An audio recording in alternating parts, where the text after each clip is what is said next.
जय आसिफ, जय आसिफ।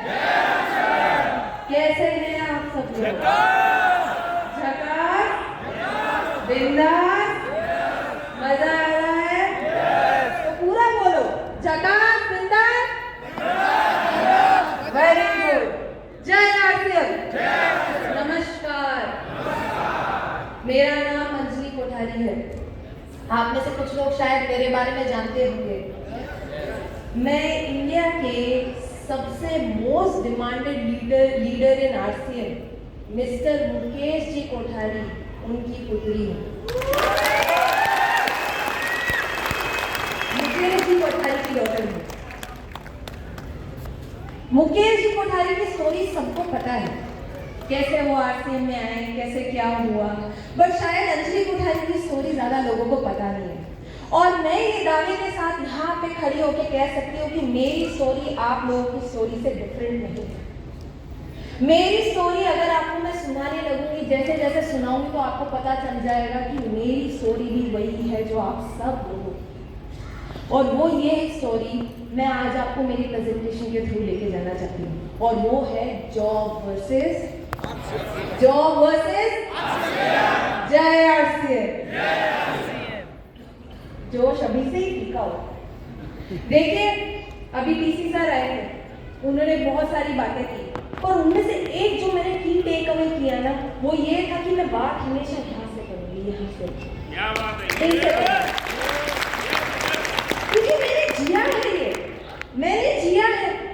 मेरी बातें कैसे गलत हो सकती है? अगर मैंने कोई चीज जी है तो मैं यहाँ से बोलूंगी ना, यहाँ से क्यों बोलूंगी? स्टोरी के थ्रू लेके जाऊँ आपको मेरी? चलेंगे मेरे साथ? चलो, वेरी गुड।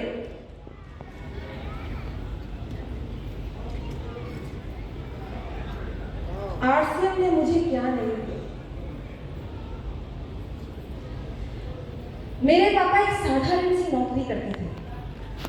उनकी 750 रुपए पापा सैलरी हुआ करती थी पापा की। अगर मेरे पापा उस जॉब में रह जाते तो शायद ये लड़की वो कुछ कर ही नहीं पाती जो इसने किया है। आज अगर मैं यहाँ पे स्टेज पे खड़ी होकर बोल रही हूँ, आप सब लोगों के बीच में बोल रही हूँ, मैंने जो एजुकेशन ली, जो मैंने पढ़ाई की, जिसमें मैंने नौकरी की, वो पॉसिबल ही नहीं हो पाता अगर मैं आरसीएम करती, अगर मेरे पापा आरसीएम करते ही। आज मैं जो भी लड़की हूँ, जैसी भी लड़की हूँ, सिर्फ और सिर्फ आरसीएम की वजह से और किसी की वजह से नहीं। आरसीएम ने मुझे क्या नहीं दिया? एक अच्छी एजुकेशन दी। मेरा बिट्स पिलानी में एजुकेशन दी। बिट्स पिलानी जो इतना प्रेस्टिजियस कॉलेज है पूरे ऑल ओवर इंडिया में, वहां पर मैंने अपनी एजुकेशन ली। वहां से मैंने अपनी स्कूलिंग खत्म की, जहाँ पे लोग सब लोग मरते हैं जाने के। एक आए जो इंजीनियर्स होते हैं ना, उनका ड्रीम होता है कि बिट्स पिलाने में अगर प्राइवेट स्कूलिंग करनी है, अगर वो प्राइवेट इंस्टीट्यूशन से कभी कुछ करना है तो वो बिट्स पिलाने होता है। मेरे पास वो अपॉर्चुनिटी बचपन से ही, शुरुआत से बिट्स पिलाने में मैंने मेरी एजुकेशन ली। फिर मैंने एसडी पार्सन्स न्यूयॉर्क का एक कॉलेज है, वहाँ पे मैंने अपनी फैशन कम्युनिकेशन की डिग्री ली, और वहीं से मेरी सारी गणित जारी हुई।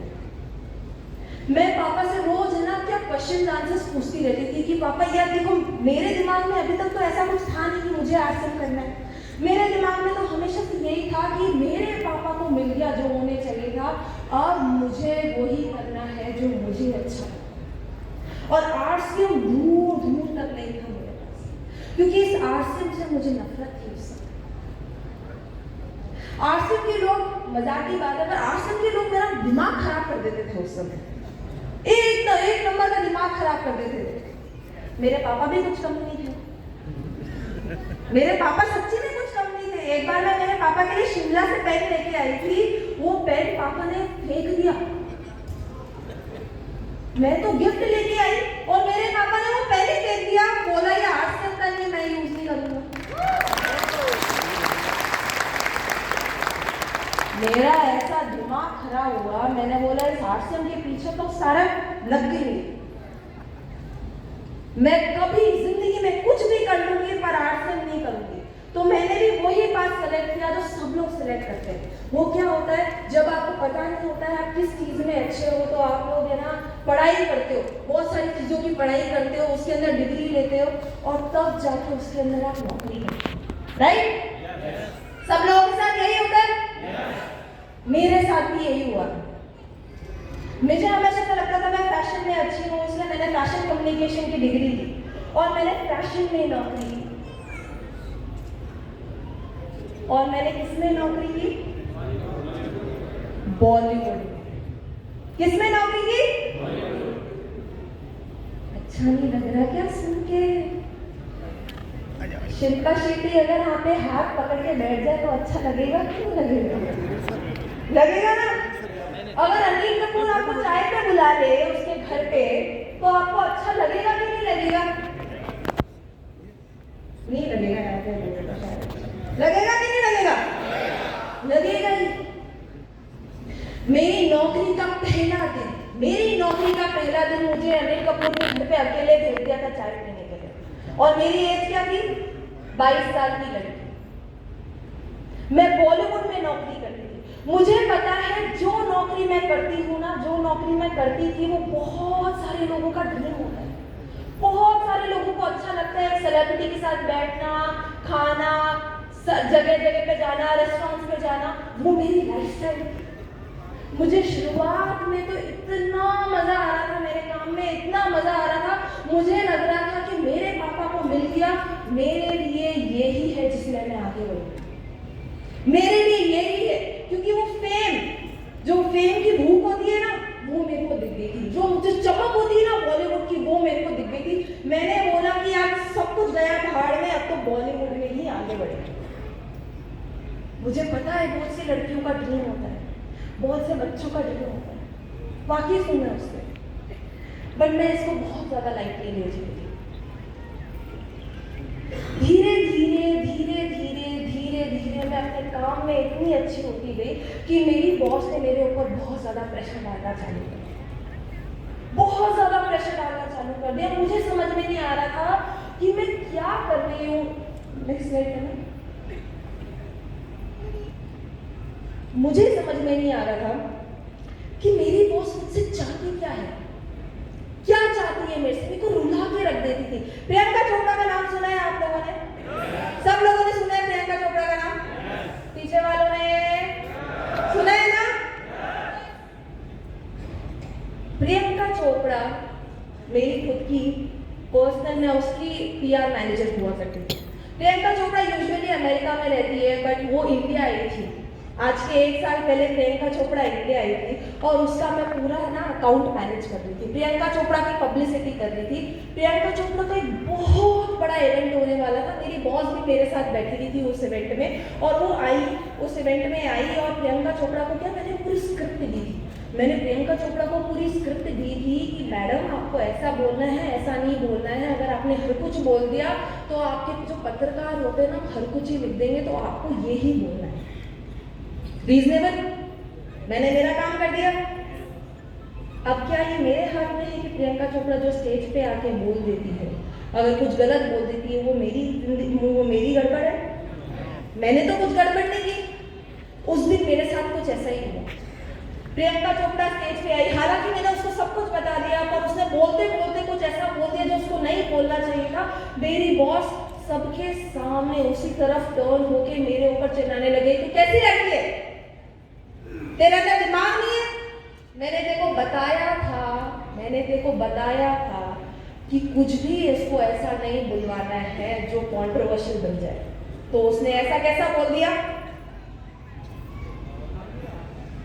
अब क्या यार, मैं प्रियंका चोपड़ा है भाई, मैं स्टेज पे उसने बोल दिया तो मैं क्या ही कर लूंगी, क्या कर सकती हूँ मैं?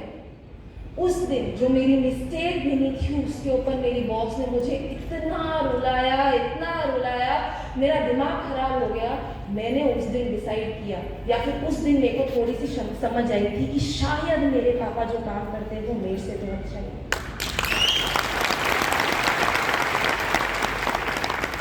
मेरे पास खुद के लिए टाइम नहीं था। मैं रोज सुबह 3 बजे मैं रोज सुबह 8 बजे घर से बाहर निकलती थी और रात में 3 बजे घर पे आती थी। पर मैंने मेरे पापा को कभी ऐसे काम करते हुए नहीं देखा। मैंने मेरे पापा को आर्ट्स में जब भी काम करते हुए देखा ना, बहुत लगन के साथ काम करते हुए देखा था, बहुत पैशन के साथ काम करते हुए देखा। लगन पैशन मेरे जिंदगी में, मेरी जॉब में मेरे पास रही नहीं थी, पर मेरे पापा को वो किसने दिया? आरसी और मेरे पापा।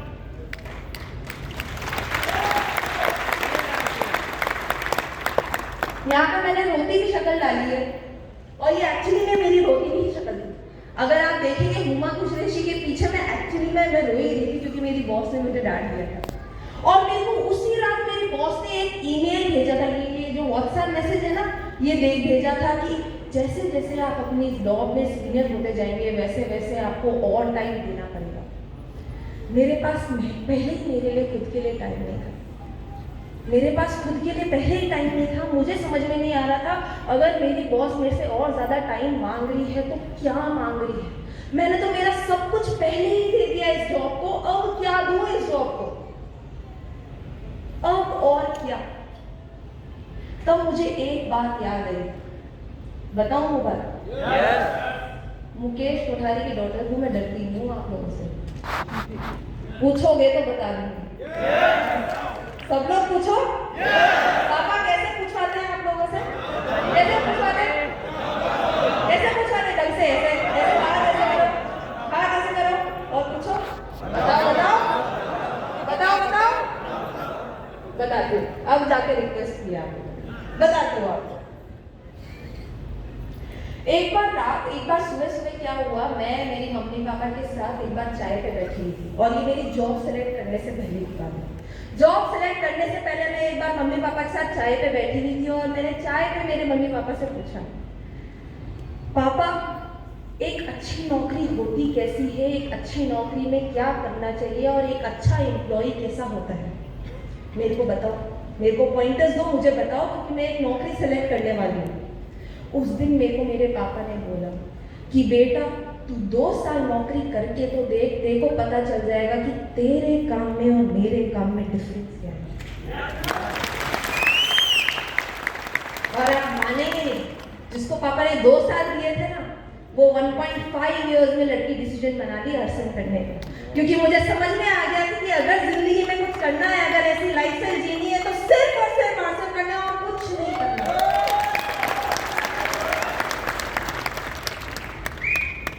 ये कंपैरिजन हमेशा से मेरे दिमाग में, हमेशा से वो कंपैरिजन था। इसलिए मैं हमेशा मेरी लाइफस्टाइल पापा से कंपेयर करती रही, हमेशा।